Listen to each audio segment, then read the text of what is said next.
Yeah, absolutely. And I suppose in terms of continuing on the topic of Kilmacud, they're in the county semi-finals in both football and hurling. So I suppose a big possibility for Kilmacud to maybe do the double in Dublin this year. Now the two semi-final draws are definitely probably on paper the hardest draws. Maybe some people could say they could have gotten, like going up against Coola and hurling and Ballyboden in football. How do you see both of them two games going, and in particular the football one as well? Because I suppose a huge game for Kilmacud and Ballyboden, two teams that have been there or thereabouts in the Dublin Senior Football Championship over the last couple of years. I'm not going to pretend to know a huge amount on the hurling front, Aaron. All I know from talking to guys in the club is that they rate the team highly. They've already beaten Cool in the championship this year. And from anybody that I've spoken that knows anything about hurling, they do believe that this current Kilmacud senior hurling team are very strong. They certainly have aspirations of getting to a county final and certainly winning it. That's as much as I can tell you. I know Don McGovern and his managing team, they leave no stone unturned. The local derby against Coola, obviously we've had Coola success over the last couple of years. That would certainly drive our lads on to go and get a win this weekend. Coola coming off the back of a good win in extra time against Ballyboden.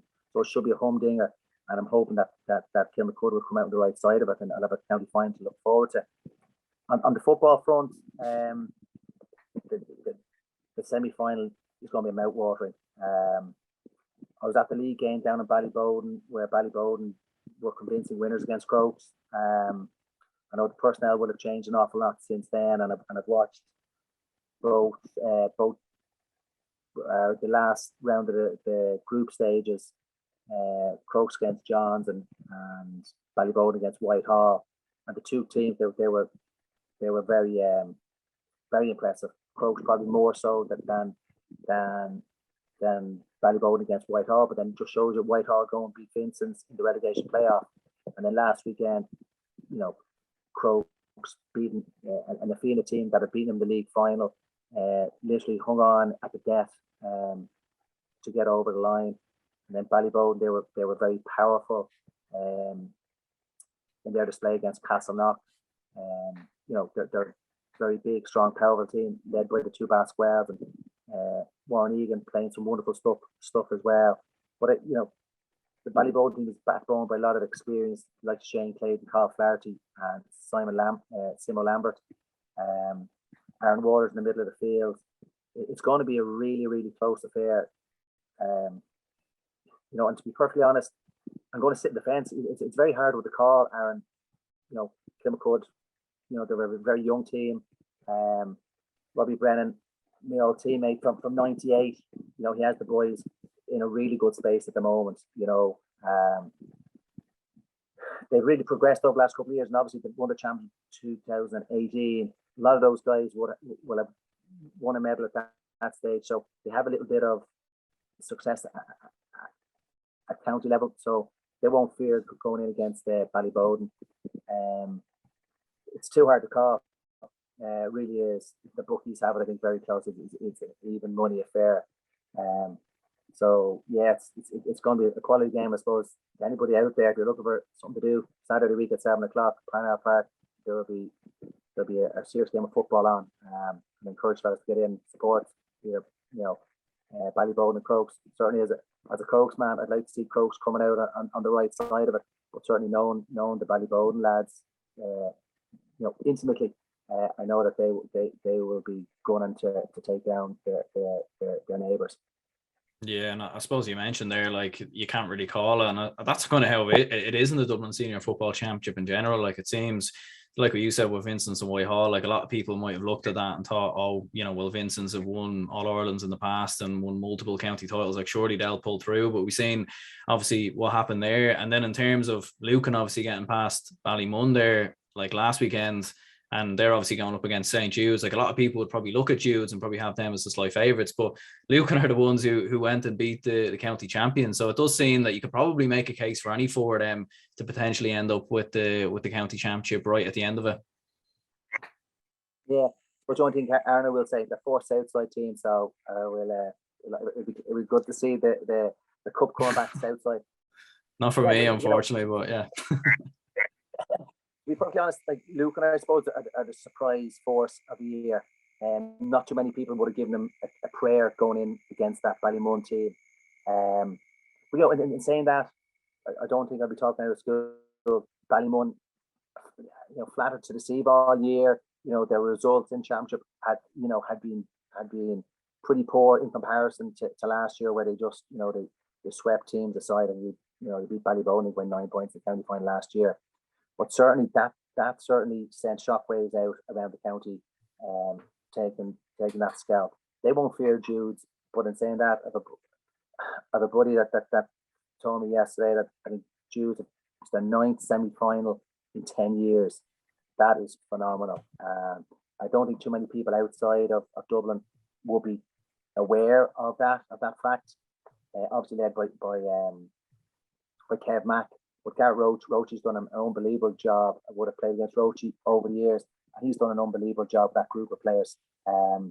They will relish the opportunity of getting to another final and finally winning their first senior title. And they won't fear. You can be damn sure they won't fear Kilmacud or their neighbours, Ballyboden, in a county final.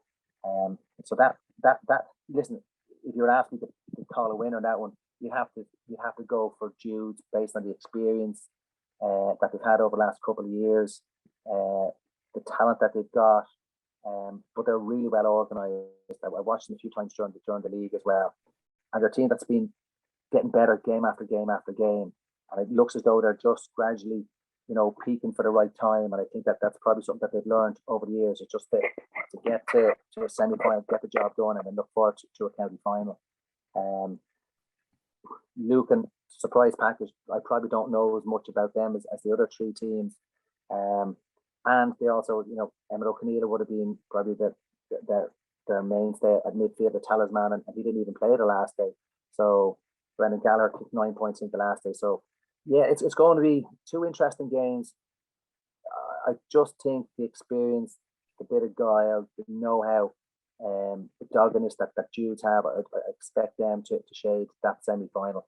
The other one, too hard to call. You'd have to, sit on the, without sitting on the fence, it's too hard to call. Really, depending on which team shows up on the day. The other game is just a tricky one to call. There'll be no love lost between Bowden and Crokes. You look at the likes of Colin Keane, Declan Mahoney. They know that at the twilight of the career, they'd have one last crack at beating Kilmacud. We've had some great battles with the lads over the years. Obviously, Anthony Rainbow finishing up with Bowden this year. He wants to leave on a high, going back to Kildare. And certainly, Ballyboden probably feel they probably left one behind them when they were beaten by Kilmacud there 2 years ago in the All-Ireland semi-final up in Breffni Park. So it's going to be a massive one. No more than Kilmacud that lost to Mullinock in the Leinster Club final. So, Aaron, it's two massive games to look forward to. Hand on heart, I think Judes will win the first game. Second one, I just can't get off the fence. I think it's going to be too close to call.